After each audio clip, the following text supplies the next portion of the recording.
Welcome to our video. My name is Hallie. I'm Ty. We are from Cafe Mushrooms. We're going to be making a video today about our top 10 tricks and tips for starting your artist market journey. These are really great tips that we have picked up over the past couple of years. We thought we'd share with you in case you needed some extra information. Tip number 1, condense your setup.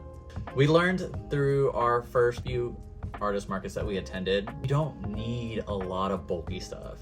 Setup items that can collapse or be put into a smaller space than what it would normally take up. I think another good one is we have a plate holder that detaches all of the sides and everything. It comes apart like a big puzzle piece, but that's a really great way to display our prints.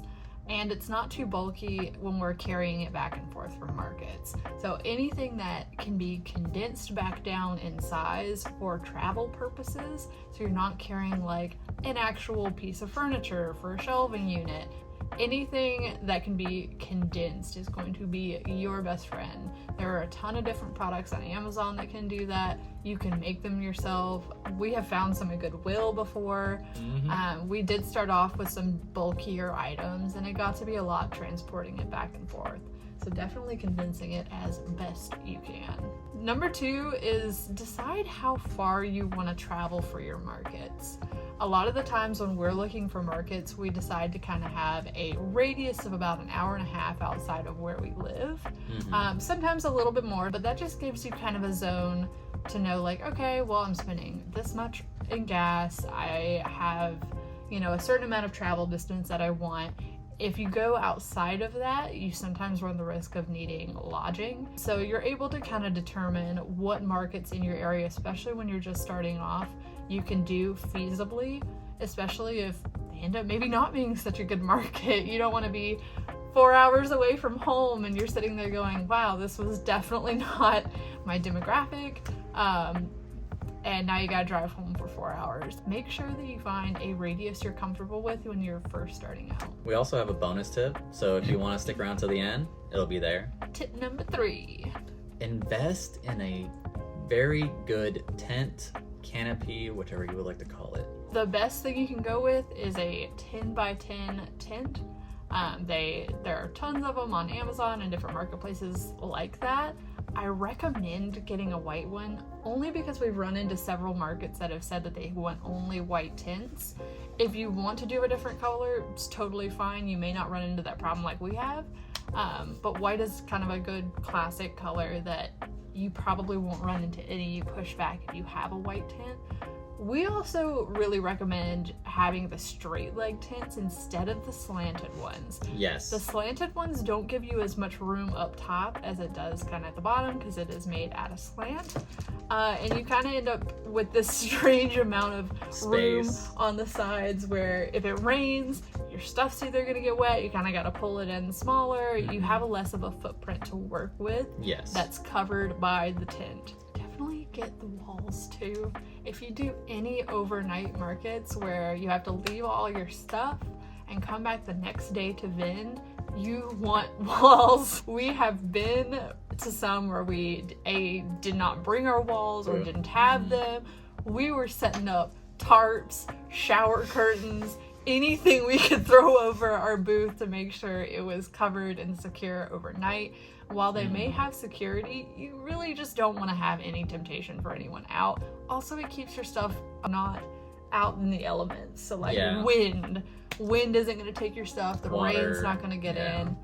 It really is just best to have a good quality tent if you're gonna invest your money anywhere. Tip number 4, research your markets before you apply to them. A lot of the times when you're going to apply on places like Eventini, or sometimes the actual markets themselves have their own website, you really ought to go and see if they've had past events. Yes. See how they did. Look up their socials to see what it kind of looked like. Look how well attended it was. Yes. Look what types of audiences they drew in. Where it's located. Is it located on pavement? Is it located on grass?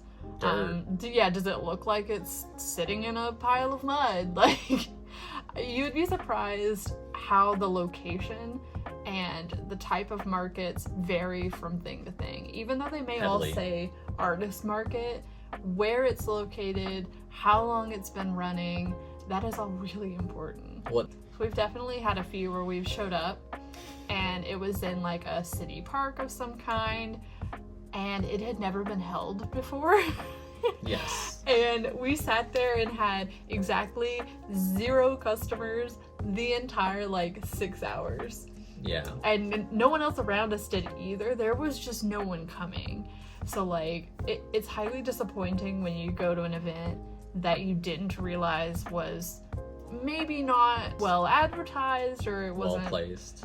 Yeah, it wasn't. Location matters. You're welcome. You cut me out every single time. You're welcome. Thanks. Yeah, you just want to make sure you look up your markets before you apply. And tip number 5, find your niche. Niche is a word that is just tossed around like no one's business. It's the big scary word, Mm-hmm. niche. Like for artists, I feel like that's the scary, oh no, I have to like pigeonhole myself into one particular thing for the rest of my art career. And that's not true. No. At least give yourself a broad category to start off with. Mm-hmm. So when we first started, we knew that we wanted some fantasy art with themes of our mushroom characters. So with that being said, we could make a variety of things in different mediums. Mhm. So we weren't just limited to our polymer clay. We also had stickers, we had prints, we had magnets in the beginning, now we have resin. We're getting into apparel. They're all themed around the same thing, so we can play with our different mediums, but we do have an overarching theme. Yes. So our niche, which is fairly niche according to most of the people that come up to our booth, is something that people can kind of gravitate towards. We have some people that look at our booth and go, yeah, no, not for me, which is totally fine. Your art won't be for everyone. And also, it does pull your audience in, and ultimately that's who you want to be taking your art home, or Yeah. the people that really cherish it. Tip number 6, be authentic with yourself Yes. and also with your passion. Art is it can be a really taxing field to be in mentally. Any Maybe field, even really. emotionally, perhaps spiritually, I'm not sure. But with that being said, most people that get into art don't necessarily get into it because they think they're just gonna make bank. Maybe you do. It takes a lot of work to get out of it what you feel like you are putting in. Yes. So being authentic to you is gonna prevent a lot of burnout. Going to artist markets, you get, some rejection from some people really love it. At least with being authentic to yourself, you are putting out what you want to put out into the world. So if I was sitting here making beaded jewelry and I think beaded jewelry is gonna get me super far in artist markets, but I hate making beaded jewelry, I'm not gonna want to sit there and go to artist markets and sit for hours on end. I'm not gonna want to sit and make all of my stuff because I'm not No. being authentic to ourselves as artists by making something we don't love and enjoy. Tip number 7. Talk to other vendors, please. Most, I won't say all, most vendors that we have talked to have been more than willing to talk to us. They're a great resource for a lot of different things. I will be honest, most vendors out there would probably also agree that they're a few marbles short. So don't take yourself too seriously around other vendors. We're just a different breed, man. They are such a good resource. We have found some of our best grossing markets from other vendors. Yep. We would have never found those markets if not for them. Yeah. Either the markets are kind of a hidden gem, or they're not. not in our area. They wouldn't have been on our radar. Exactly. But these people, they are your best resource. And also, find other booths that are similar to yours. Yes. Talk to those vendors. If you're selling, for us, like polymer clay art goods, and we go talk to someone that's selling leather goods, we may not have the same demographic. No. And that's not really going to be the most helpful in finding Tips. And whatnot. We've had several friends that also are in kind of the vintage clothing area. And some of these markets were really great for them that had vintage clothing. Yeah. Or vintage goods. Vintage goods of any kind, which there's a really big market for that. However, our handmade art didn't necessarily do really great at those markets because that wasn't what the demographic was there looking for. No.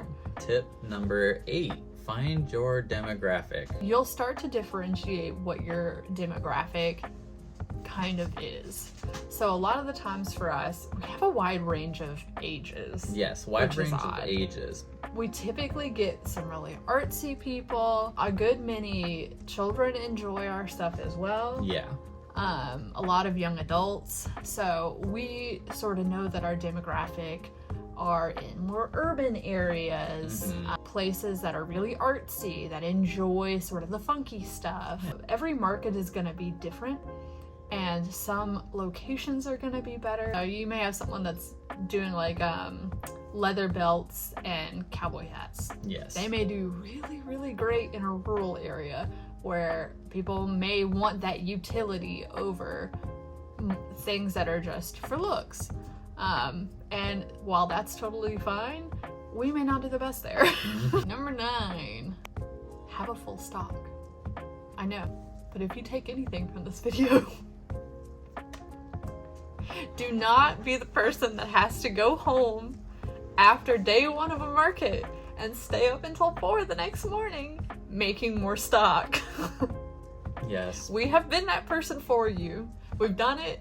You don't have to do it now. Yes. Just, we've done it for you. Go in with more than you think you need, because chances are that will look better to your audience than having less on the table. Yeah. From what we learned is that having more on the table has helped draw in more people. Do you make sure that you have a full stock so they know, hey, this person, they do this for a living. It gives you some credibility, in a sense. Number 10. Branding. Branding is tip number 10. It doesn't always just mean the aesthetic, like what colors you use, the fonts, which do play a big role. But keep in mind, when you are in front of people at an artist market, they're not always just looking at that. They're not looking at your Instagram grid to make sure that everything looks cohesive, okay? Your branding is everything from the setup of your booth, like the spacing, Yes. to you. Yeah. You are also part of your branding. If you go in there feeling like you are some hot garbage, then it's gonna come across. So if you go in there with, you know, a big smile on your face, you're trying to be warm and friendly and inviting to people, that is also coming across as your branding. Similarly, dressing nice. Yeah. It is part of your business look. Mm-hmm. So if you're kind of an artsier booth, play into that. Wear something fun and artsy. You don't have to go in there wearing a suit. Yeah, no business suit required. You don't need one. And trust me, you probably won't want one Yeah. with how much moving you're going to be doing. Have business cards. It sounds like a given, but it's not. I've come across so many booths. We ourselves have been that booth before when we first started out. We had our Instagram written out, Yeah. but like we didn't think we needed business cards at the size we were. And that is the number one thing customers will ask for. Do you have a business card? Yeah. Make sure you have something. Yeah. Even if it's just a QR code for them to scan. Like if ours. you don't want to invest yet in business cards, I totally get it. That may be lower on your list of things that you need to prep. You can print out a QR code and print it out on a piece of paper and hang it somewhere. Something that they can use to keep in touch with you. So whether that's a business card printed out, a QR code, something. Make sure that they have a way to keep in contact with you after leaving your booth. That's a really big game changer when you have stuff online as well. Bonus tip, don't be disappointed. There are gonna be some markets that are not your best market. I'm gonna go ahead and tell you that now. Spoiler alert, it's gonna happen. Running your own business is full of ups and downs, as any entrepreneur will tell you, that when starting out, you're gonna have highs, you're gonna have your lows, just like life itself. It's gonna happen. You're gonna run into that one market where you just came off of a really big high with having, you know, some amazing markets, and then you get to that one and it's just crickets. you don't have anyone come up, you don't sell anything for a good long while. You don't get to talk to anyone. You're just sitting there going, why am I doing this? Contemplating your place in the universe. It's gonna happen. It's gonna happen. Don't get too discouraged by that. That's now a market that either you can rule out or kind of keep in your back pocket for maybe giving it another chance later on. Yes. But it could be a variety of different reasons. Maybe your demographic's not there. Maybe it's just a really crummy day for weather. Maybe the area you're in is just not interested in artist markets. Yeah. It could be that it's a startup. Time of the month. There's a ton of different reasons that you may have a bad market. Don't be too discouraged by thinking it is all your fault that it did not go well. Because that's the easiest way to burn yourself out and Yes. give up in this field. There are a variety of reasons that you may want to give it a second chance, but if you went and it was well attended, your demographic just wasn't there, I'd cross that one off. Yeah. There's nothing more heartbreaking than knowing that you spent money to sit there and not sell anything. So if you have to cross things off, that's fine. You have now ruled one out, and there are an abundance of markets out there that you can choose from. So now instead of going to that one, next time you can go to a different one and try a different one out. Find another one. You're just ruling out different places, Yes. which is good. Those are all of our top 10 plus bonus. So basically 11 tips for starting out on artist markets. If there's anything you really want to hear from us about as far as our experience in markets, we're going into our 3rd year going to artist markets. We are happy to share our experience with you. Any questions that you may have, either leave a comment down below. We may make a whole video on it, who knows. If you want to help us out, hit that little subscribe button And click the bell icon. and like, and that'll be a huge help to us. We'll see you guys later. Bye.